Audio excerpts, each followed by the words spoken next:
Welcome, everyone. Thank you for joining us today for this special day. Just a couple of quick press conference format reminders. President Tate's going to come up and make a few remarks. He will then introduce Director of Athletics Scott Woodward, who will come up, make a few remarks. There'll be a presentation. We're going to do it over here to the side of the podium with Scott and Coach Kelly. Once that presentation is done, Coach Kelly will come to the podium and make a few remarks. He will then take a question and answer session with you guys. If you can, please, when you have a question, raise your hand. We'll get a mic to you. Also, please identify yourself and your organization so Coach will kind of know who he's talking to. So go ahead and silence your cell phones if you haven't done so already, and we'll go ahead and get started. President Tate.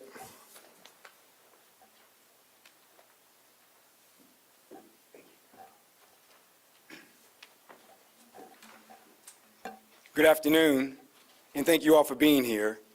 This is a historic moment for Louisiana State University.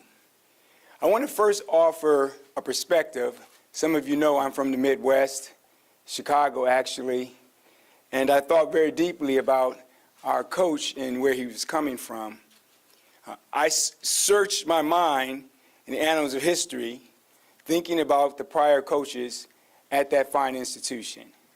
And I remember one, unfortunately, tragically died. Others retired, and still others didn't meet the standard of the institution and were relieved of their duties. You have to go back 114 years to a man named Thomas Berry, who took a coaching job at the University of Wisconsin, before you find one who actually left on their own accord and decided to be at another institution. Mr. Berry was very accomplished, a talented baseball player, and had a knack for stealing home. And after a brief career in the minors, he found his way into the coaching ranks in college. He actually spent some time here in Louisiana at Tulane, where he coached for a season. All of this is relevant today, because right now, we have the first coach in the history since Thomas Berry to actually decide that they were going to leave that fine institution and come join us here at LSU. And I'm eternally grateful, I really am, for your decision, sir. A lot of folks don't know what happened in the process with Scott and I in terms of this particular opportunity. I said to Scott, the LSU Tigers need a claw. He just kind of looked at me, if you recall. What do you mean by a claw? Someone with character that translates, a leadership background that inspires, an attitude about academics that ignites our student athletes, and a winning tradition that solidifies our investment in the future of this program. And I would like to commend you, Scott, and your team for delivering us a claw. Every Tiger has to have one, and I'm really appreciative. The coach that is going to take over the helm here has been doing this for 31 years. He's won over 284 games. Sir, I followed your career at Grand Valley and saw the championships you won there, and subsequently at Cincinnati, the way you turned that institution around in the football tradition, and the great work you've done at Notre Dame. You have 85 more victories than any of the previous coaches we've had here at LSU when they were hired combined. 85 more. Those 14 coaches include 4 national champion coaches, 3 college football Hall of Famers, and another Hall of Famer. Simply put, Brian Kelly is the most accomplished football coach this university has ever hired. And that's our mission here at LSU, to recruit and retain world-class students, professors, coaches, and researchers who represent the very best in what I describe as scholarship burst. In talking to Coach, I saw his commitment to the classroom and a competitive environment, and it's unrivaled. Our pursuit a victory is not just in football, yes, football, but also in coastal sciences, in engineering, in many other pursuits. And I know he understands and gets that. He will elevate this program and our student athletes in ways that I think are going to be very, very much aligned with the aspirations of the people of Louisiana. This is our mission, and that is why I wanted Brian Kelly to come here to be our football coach. Now, I don't know a whole lot of tigers with one claw. Most tigers, you want to have more than one claw. You want claws. And what I learned over this process is not only do we bring here a coach with character, leadership, an attitude about academics that's inspirational, and a winning tradition, he has an S, a spouse. And she is amazing. And it could not be more fortuitous for us that one of the pillars of my administration is actually focused on research related to cancer. And you are absolutely one of the most special and gifted individuals supporting the development of cancer research in this country. I'm very excited that you're going to be part of our community and family. This is a tremendous alignment, in my opinion, of our leadership team, the coaching staff, the athletic administration.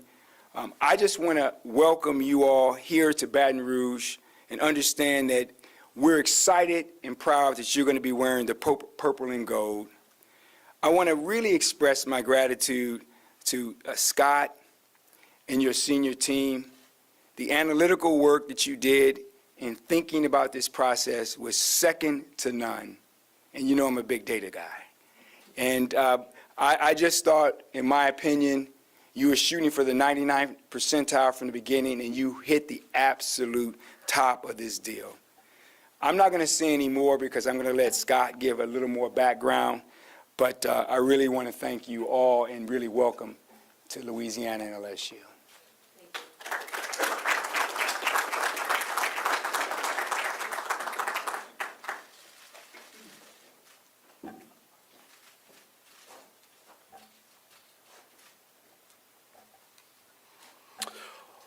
I want to welcome everyone here today as we introduce our new head football coach, Brian Kelly. I think I turned it off, Mike. But before we get started, I want to thank President Tate for his leadership and his support through this process. I've said since my first day in this job that I believe in the power of LSU to do great things. And I meant it for this entire state, that if we row all in the same direction, there's nothing we can't do. There's no question President Tate, as you heard, has us all rowing in that same direction. I'm thrilled about where we're headed as a university under his leadership and honored to play my small part in this wonderful institution. I'd also like to thank Remy Starnes, the chairman of the Board of Supervisors, and the entire supervisors who have provided us with incredible support, feedback, every step of the way. We also couldn't do it without the work and support of TAF and Matt Borman. Matt, you're doing a great job, and you're getting us there, and you're helping us row in that right direction. Finally, and most important to me personally, I'd like to thank Verge Osbury and Stephanie Remp from my administration for their tireless work in helping us land the most accomplished and successful football coach this program has ever hired. In the decades I've known and loved this university, from the time I grew up in Baton Rouge selling peanuts in Tiger Stadium until the day I returned as athletic director in 2019, and every day since, many things have changed. But through all these years, from my first memories of this place until the second I stepped up to this microphone today, there's one constant that I know has never changed, never has, and never will. LSU fans love a winner.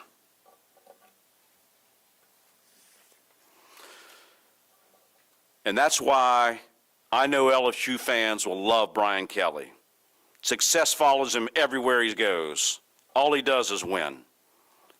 As President Tate mentioned at Grand Valley State, he won. He forgot to mention that he won also at Central Michigan. He won in Cincinnati. He won in South Bend. He's won 284 games in his collegiate career, more than any coach in the country. He's a 3-time National Coach of the Year winner, more than any football coach in the country. He's coached 2 teams to undefeated regular seasons, reached 2 college football playoffs in the last 3 seasons, and won 10 games or more each of his last 5 seasons. You know, frankly put, his resume is unrivaled.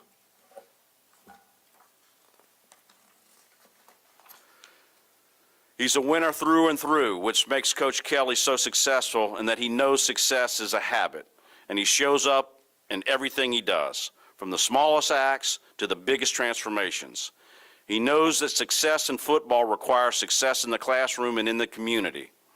He knows that high standards don't confine themselves to the football field, that elite performances on Saturdays is the product of elite preparation in every walk of life. And he knows what winning can do, how it can uplift a university, elevate a state, and transform the lives of millions. Simply put, he checks every box. There was a lot of interest in this job from coaches with incredible pedigrees, but none of them held a candle to Brian Kelly. And while his credentials made that abundantly clear, our conversations convinced me beyond a shadow of a doubt that his winning days are just getting started. His plan to take this program to the next level is the same as ours. He's not here to taste success, he's here to sustain it. His vision for what LSU football can become is the same as ours. He's not here to simply fit into our culture, he's here to transform it. And most importantly, his expectations for LSU football are the same as ours. He's not just here to win, he's here to win championships. So please join me in welcoming the head coach of your LSU Fighting Tigers, Brian Kelly.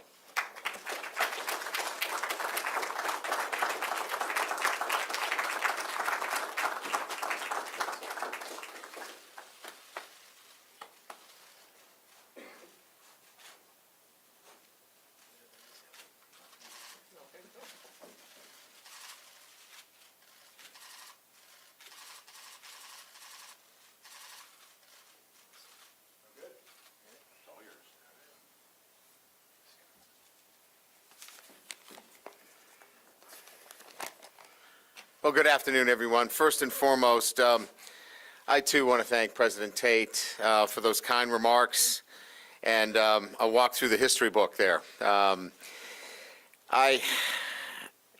will say this, that, you know, when we talk about making decisions, it's really about people and getting a chance to meet President Tate, certainly Scott, and the athletic administration. This is so much about alignment. And for me, alignment relative to this university, the goals, what is in store for LSU athletics as a university, that is what the draw is for me. And to meet, obviously, President Tate and to spend the time that I did with Scott, that cohesion, that collaboration, that kind of communication, that's what, for me, led me here to Baton Rouge. And I also want to thank Chairman Ramey Starnes and the LSU Board of Supervisors. I got a chance to meet them last night. The support that you can see from them is incredible.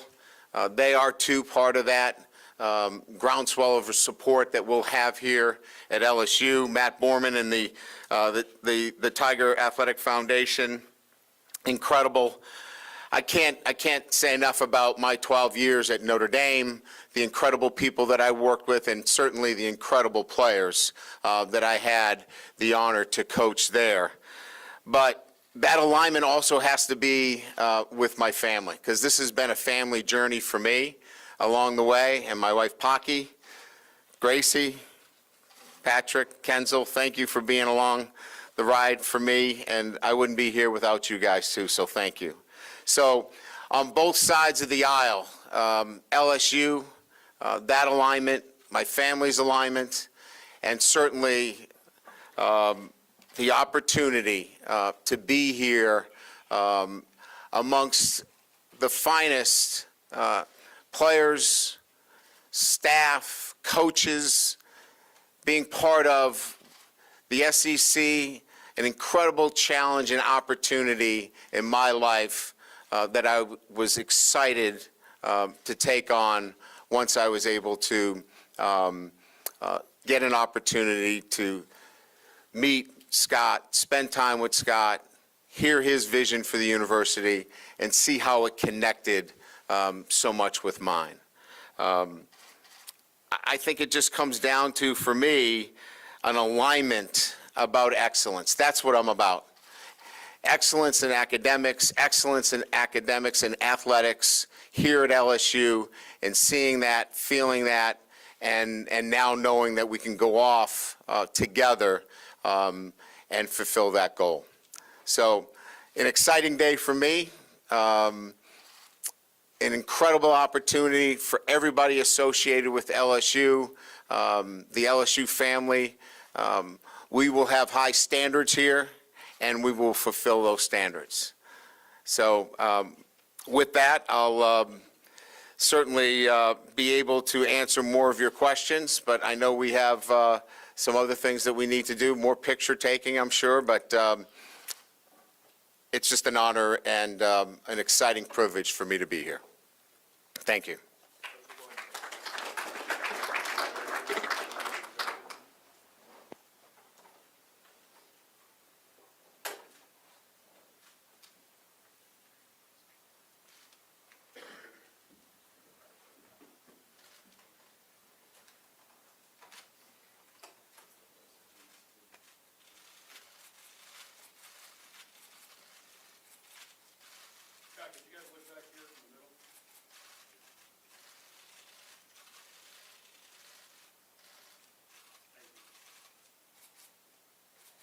You're good director, Cobble.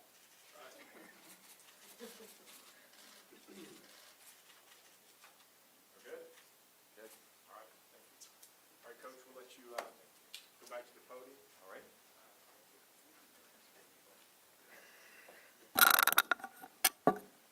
All right, if you have a question for Coach, go ahead and raise your hand. Be sure and identify yourself and your organization, please, and we'll get a mic to you. Brian, over here, Wilson Alexander from The Advocate. Pleasure to meet you. Pleasure. You've mentioned over the last couple of days that also, in addition maybe to alignment, you were ready for just sort of a new opportunity. What was it about, maybe at this point in your life and your career, that you felt ready to take that next step? And what was it, additionally, about LSU, you mentioned this already, but that really drew you to this place for that new opportunity?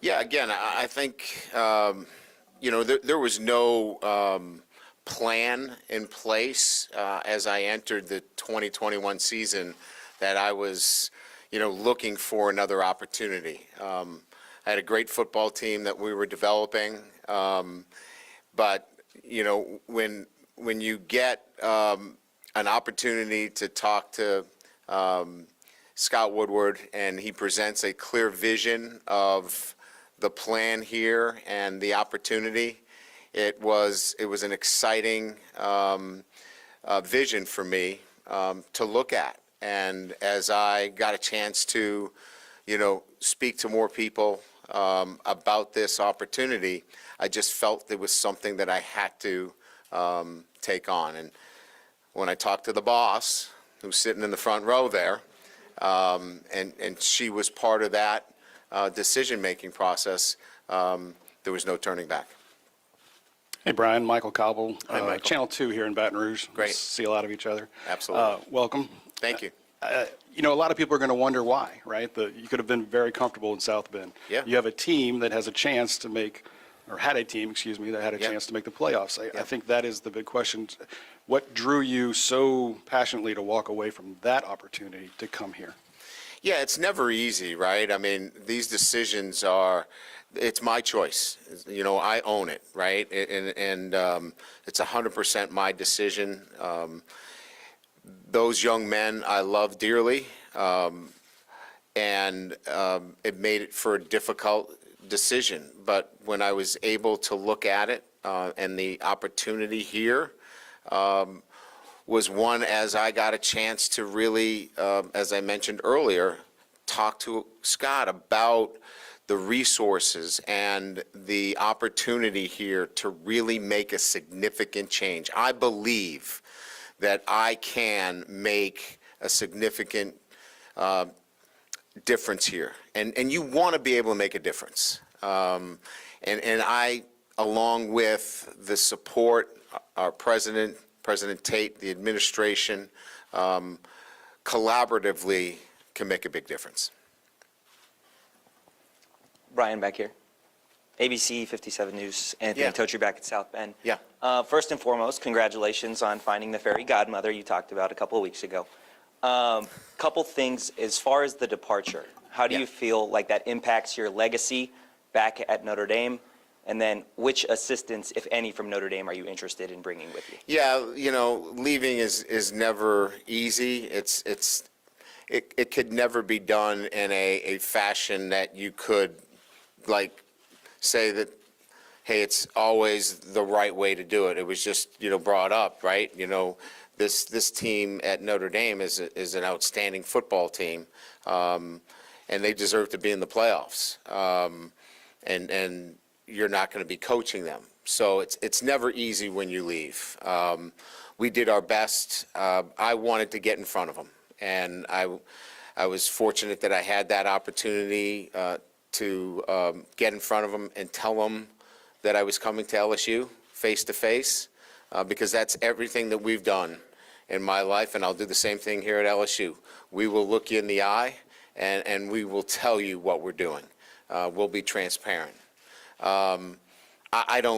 Legacies are not part of what I spend time thinking about. People will evaluate me based upon my life's work and how I've treated people, and make their own decisions. As far as coaches, the coaches that are on staff there at Notre Dame are still employed there. Are there coaches there that I would like to join me here? Certainly, but that's a process that we'll have to work through. There are teams to coach on both sides. This team is going to be preparing for a bowl game. Hopefully, Notre Dame gets a chance to play in the playoffs. They have to be prepared. So this has to be done with great communication, and understanding that the players are part of this as well. Ron Snyder, News 15 in Lafayette, welcome. Thank you, Ron. I'm sure you're aware of all the expectations here and the scrutiny. So what's just your plan to get the ground running and to get to work and really start working on your goals? Yeah, there's not enough hours in the day right now. If you can give me a couple more hours, would be fine with that. I really think it's that, we know the things that need to be done here, but we'll be measured, we'll be thoughtful, we'll be intentional, and checking each one of those off as we go. Investment in people is important, and making sure that we are doing that the right way. Lives are involved here as we make transitions, so we want to take care of that. We certainly want to take care of the recruiting and make sure that all the young men that have made their commitments here, that they know where they stand. So there are important matters that need to get to, and I think everybody understands that we've been on a whirlwind here the past 24 hours, but we got to get to work, and we will do that in short order and get to the very important matters. Hi, Coach. Jacques Doucet, WWLTV, straight ahead to your right. Thank you. There's been some talk that Corey Raymond and Kevin Falk will be on your staff. Can you share if that's true? And is there anything you can share about who will be on your staff at this point? Yeah, I have not made any decisions based upon who will stay and who may go. I haven't had any individual conversations with any of them, so any narrative out there is not coming from any conversations that I've had with them. They are well respected, and I will get an opportunity to vet out all of those coaches. They've done a great job. I know the business. They know the business. There are realities in this business. But we'll get to all of those coaches because, as I mentioned earlier, they have families, they have lives, and we have to get moving in that direction. Brian, Brody Miller with The Athletic. How's it going? Yeah.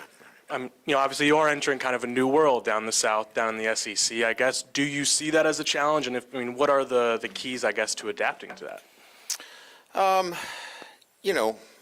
Look, I came down here because I wanted to be with the best. The resources here are outstanding. It starts with the alignment, excellence, the standard of expectation. Listen, you're looked at in terms of championships here, and I want that. I want to be under the bright lights. I want to be on the Broadway stage. That's what my passion is. And so, yeah, that's part of the draw. There's no doubt about that. I'm going to learn about Louisiana. My first day on Notre Dame's campus is when I took the job. This is my first day in Louisiana. I didn't know what this meant until today. I know what it means today, and I'm going to learn a lot more as we go. But our family, we're going to immerse ourselves into the culture of Louisiana. We're not here to change anything. We're here to get changed by it. And that's going to be fun. That's exciting. And we're going to have a standard within our program that will be one that we build every single day. So it's for us, it will be an experience that we're looking forward to. Hello, Coach. My name is Fletcher Mackel. I work at NBC in New Orleans. Thank you. Welcome. Nice to meet you. I have two questions because I talk a lot, so bear with me. Got it. First, much has been made of other coaches not wanting to come to the SEC. Can you talk about why you wanted to come to the SEC and specifically this division? And secondly, if you could potentially maybe pull the curtain back a little bit on the process and shed some light on, did this come together quickly for you, or was this a long process when dealing with LSU to accept this position? Yeah, so, look, I mean, the SEC, we know about its prowess in terms of success and the players and the teams and the coaches. But I will say this, if LSU did not have the alignment and the leadership and the people and the desire for excellence, the SEC doesn't really matter to me. It's this university that happens to be in the SEC matters to me the most. And so when you get this university, LSU, with the leadership that it has, and the cohesiveness of leadership across the board, and it's in the SEC, ding, ding, ding, right? And so for me, you add that, it made it an incredible opportunity for me. Your second question was? The genesis of your decision to come here, was it quick? Was it a drawn-out process? If you could maybe just shed some insight. No, it wasn't my search, so I, really didn't have any say on how that all went. I can tell you this, when you talk to Scott Woodward, he has a clear way of communicating, and it was 45 minutes, and I had an understanding of where LSU was from a commitment and how this was going to look. And so I'd say that's pretty quick. Hey, Brian. Doug Mouton to your left. Yeah, there you go. Thank you. WWLTV in New Orleans. You sort of implied this, but you believe you have a better chance to win national championships here than at any of your previous stops? I wouldn't imply that. I would only say that this opportunity for me was one that I was ready for and excited to take on. And it had to do with everything that I've talked about. I mean, I think each opportunity you measure differently. And this opportunity is clearly different than any other opportunity they have. But I would not imply that this one, weighed better than maybe the others. It just was, for me, at the time, this opportunity with talking to Scott and getting a great feel for the alignment to excellence is what I want, both in academics and athletics. This was the right one for me. And that's really the most important piece for me. Hey, Coach, right here in the front, Ed Daniels, Hi, Ed. WGNO New Orleans. Nice to see you, sir. Welcome to Louisiana. Thank you. A couple of questions, please.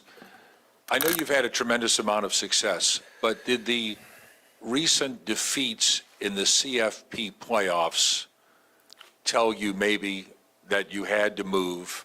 And two, the SEC has won a preponderance of championships. Why do you think that is, other than the fact that they have great players, and what do you think that is that you have to bring to this school? Yeah, losing spurs me towards, building. So no, that never knocked my confidence that we couldn't continue to build towards winning a national championship. So if you remember, maybe my comments after we lost to Alabama is, we're back. We're going to come back. Even though we lost 10 players to the draft, we were back again. And so losing's not something that I look at as, well, I'm going to throw the towel in. Losing just forces me to roll my sleeves up and look at reasons why we need to get better. The SEC has, obviously an ability to continuously turn out great football teams based upon a commitment from the university, great recruiting, great coaches, to play at the highest level. And they've consistently done that, and they've earned it by what they've done on the field. So everything that they've gotten, they've deserved. And as I said, if LSU was in another conference, I would be interested in LSU in another conference too, because of the leadership, the commitment, and the alignment that I've talked about so much. Oh, Coach, it's Cookie Riley from the Daily Advertiser, just right here in front of you. So will you be looking to target any of the Notre Dame commits who are currently committed to that program for here? And also a larger question about your approach to just recruiting in the SEC in general now. Yeah, I mean, look, the most important thing in recruiting is to take care of your base first. So my focus will be on those that have made a decision to come to LSU. So we'll be reaching out to those young men first and foremost. That's the most important thing. You can be assured that our focus and direction relative to recruiting will be on the young men that have already decided to come to LSU. So that'll be our direction. The second question? Was there a second, or did that cover both? Yeah. Will you be looking to target some of the Notre Dame commits who are currently committed to that program and look to bring them here? No, I think what my comments would be relative to recruiting is, first and foremost, let's take care of our base. Let's recruit those young men that have already pledged themselves to Louisiana State University. Coach Adam Gattuso on Tiger TV. All right, Anna. So speaking to players in recent weeks, and we asked them what they expect out of a new head coach, the term players coach comes up constantly. What does that term mean to you, and do you consider yourself a players coach? I've been called a players coach, a CEO, demanding, whatever narrative you want to come up with. I think I've hit all of those. Look, I think the most important thing is you better have relationships with your players, and you better know your players. You better know their strengths and weaknesses. You better be able to have the ability to reach your players and communicate with them, and be demanding but never demeaning. I think you need to be all those things, but it starts with relationships with your players. So however that's characterized, however you want to put that soundbite out there, that's me. But it's going to start with, I'm going to love my players. And that's the centerpiece of who I've been for 31 years as a head coach. Hi, Coach. Leah Van from The Advocate. Good to meet you. You've had a lot of success in developing offensive linemen, which is a position group that LSU has struggled with, especially this year. I'm wondering, what do you look for in those offensive linemen, and how do you go about developing them? How can you bring that to LSU? Yeah, so, demeanor, right? You're looking at what their demeanor is. Playing that offensive line position requires a profile that I like to stick with. I'm not going to get into the specifics right now, but there's a demeanor, there's a profile, and there's a brotherhood on that offensive line that we build. And that brotherhood is real. Those guys are selfless, and they are the backbone of any great offense that I've ever coached. So if you have that kind of resume, sign up, and we're looking for you. That's the starting point.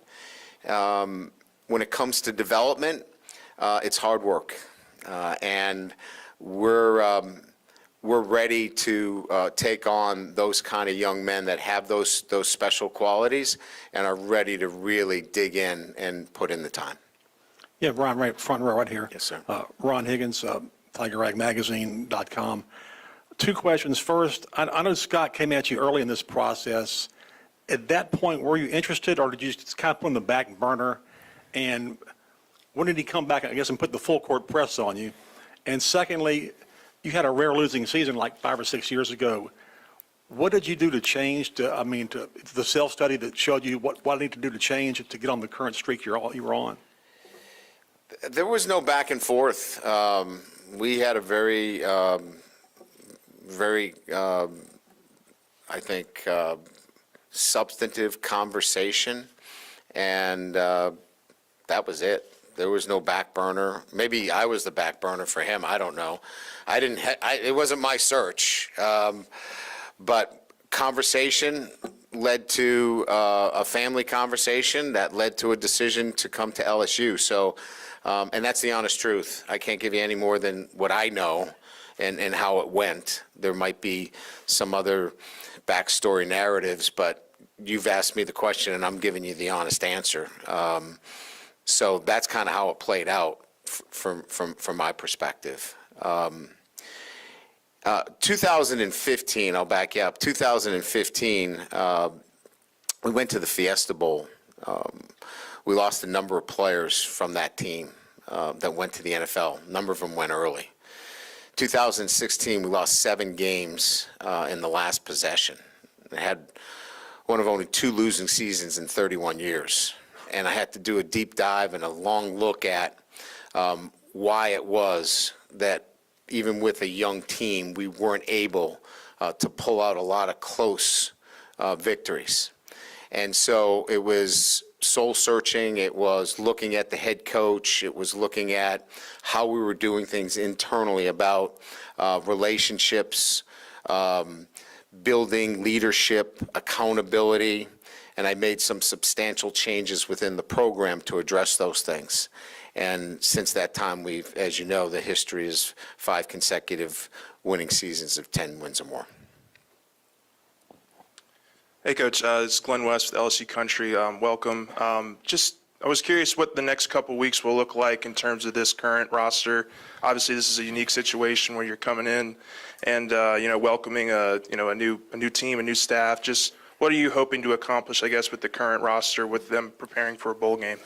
Yeah, so I got a chance to meet with the guys yesterday. As I told them, look, this is the first meeting. I'm not here to win the first meeting. I'm here to just let you know I am so excited to be your head football coach. And this is just the first meeting of many opportunities where we'll build trust. It's not going to happen today, but we're going to trust each other. And that trust will take time, and you'll do it, and you'll see it with my deeds, my actions, how we interact on a day-to-day basis.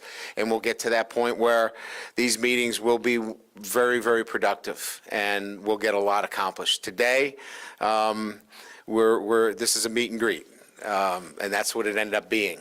Now, having said that, there'll have to be a lot more meetings that are substantive, because we got work to do. I've got to make some decisions relative to staff, preparing this football team for a bowl game, recruiting, and all of those things. So meet and greet yesterday, giving them kind of the lay of the land relative to what the expectations are, relative to what has already been laid out here in terms of excellence in academics and athletics. And now we got a lot of work to do. Brian, to your right. Matt Moscona from ESPN Radio here in Baton Rouge. Welcome. Yeah, thanks, man. Kind of a little follow-up to what Glenn asked. How familiar are you with this roster presently, if you had a chance to see them? And as an aside, if I could, you've had a lot of recruiting wins in Louisiana. So how familiar are you with the talent in the state, the coaches, and maybe how would you classify that relationship with a lot of those people in the state? Look, I would be disingenuous to tell you that I know this roster inside and out. I know the players. I know what the makeup is. I know some of the areas of concern that we have to address. That's why I'm standing here, and we've got some work to do. But we have time. We have time to address those things. We don't have forever, but we have to address those things in short order. And so I know that, when we talk about priorities of decision-making, holding on and recruiting, the guys that have made decisions, we got to go re-recruit them because this class is important. And then we'll have time to sit down with current members that have been here, that have great knowledge of the players, become more educated, and we'll make that happen over the next couple of weeks. As it relates to recruiting in the state, the talent is outstanding. That's why I've been in the state before. But I will say this, there's a commitment to academics as well, and that's why I came down here. And the second piece is you got to go fight for them. They're hard to get out of Louisiana, which is a great thing. Because, when we're recruiting from another school, you have to work really hard to get somebody to leave the state of Louisiana. So that bodes really well for us moving forward. Coach, on your right, Shea Dixon with 24/7 Sports. Signing day is in 15 days. How much does that expedite what you have to do, whether it's recruiting or building a staff or whatever it might be? Again, we don't have forever. I mean, we have to work with a sense of urgency, but we'll be able to put the things together necessary for us to have a class that is going to build this team. We're not going to take a step back. So there's work to be done. There's a sense of urgency. I know the pieces that we need in place. We're working on them. In between the press conferences and the photo shoots and the meet and greets, the phone is working overtime, putting those pieces together. So, yeah, they're real questions, but this is the 5th time I've done this. So I'm quite aware of the complexities and the important pieces necessary to get through this transition, especially at a university like this that requires a championship football team every year. Coach, down here, bottom left. Mr. Woodward touched on this earlier. You come to LSU being the most accomplished hire in LSU history.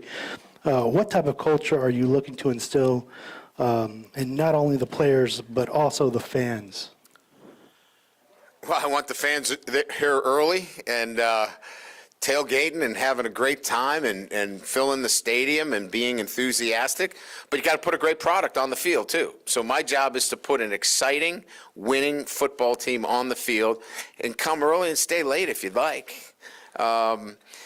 So culture for me is standards, right? Everybody throws culture around like it's, this, SAT word, but to me it's hard work.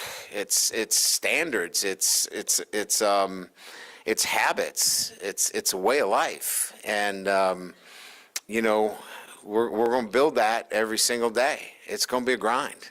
But we're going to embrace it because it's going to be who we are on a day-to-day basis. And that's going to be LSU football. As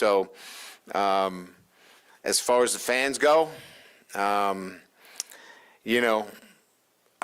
just so excited to see that stadium filled. I think we got Garth Brooks coming before the first game. I'm pretty excited about that. That should be really cool. I got a chance to see him at the other place I was at, and he's really, really good. You guys like Garth Brooks? He's pretty good. So it'll be nice to see that stadium, and then we'll build the culture along the way. Coach, right here in the middle. Yes, sir. Matt Trent, Channel 2 here in town. Hi, Matt. With you here now, the resources, the players you have in this current roster, and maybe even the ones that are going to come in, is it crazy for us to believe that success won't be immediate?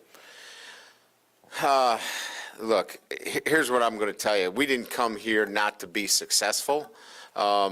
Success for us is going to be the process, and we'll worry. The outcomes, I've never worried about outcomes. I've always been focused on process, and the outcomes kind of take care of themselves. So when you've done it as long as I have done it, and your process is good, I've never worried about what the outcomes look like. Hey, Coach. Discipline is often the backbone of a successful football team. Successful players like to be coached hard, disciplined. Fans like to see that from their coach. Some people would say it's getting harder and harder with 5-star rankings and transfer portals and all that.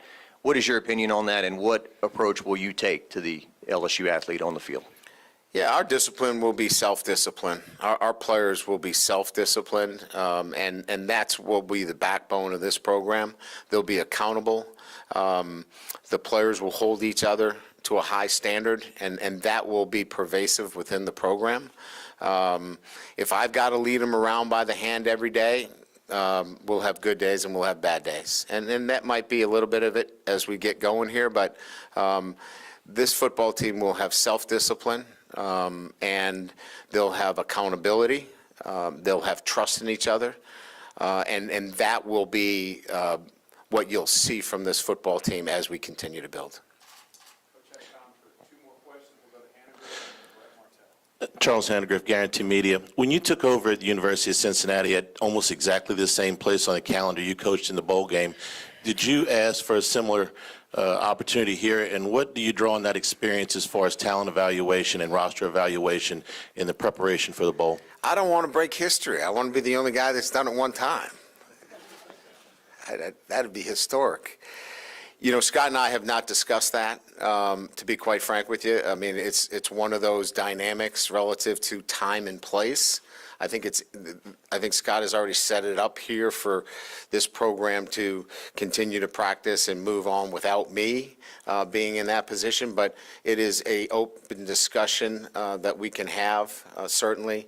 But that has not been part of our discussions at this point relative to the team. Yeah, I know what we did, prior to, but that's not something that we've had a chance really to get down and talk about yet.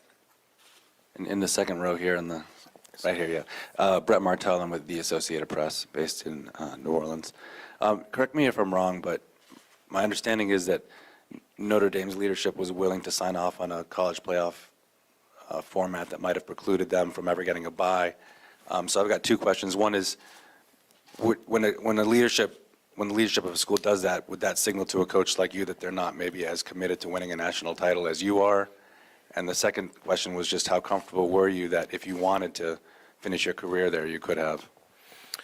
Yeah, signing off on the provision of Notre Dame not being part of one of the top seeds was not a issue with me, because it would have most likely meant that you would have had to play in South Bend in December on a snowy field. I would have been fine with that. So that would have been fine. The second one would have been relative whether I could have finished out my career there. I don't think there would have been any hindrances there. Thank you. Good? All right, thank you very much. Appreciate it.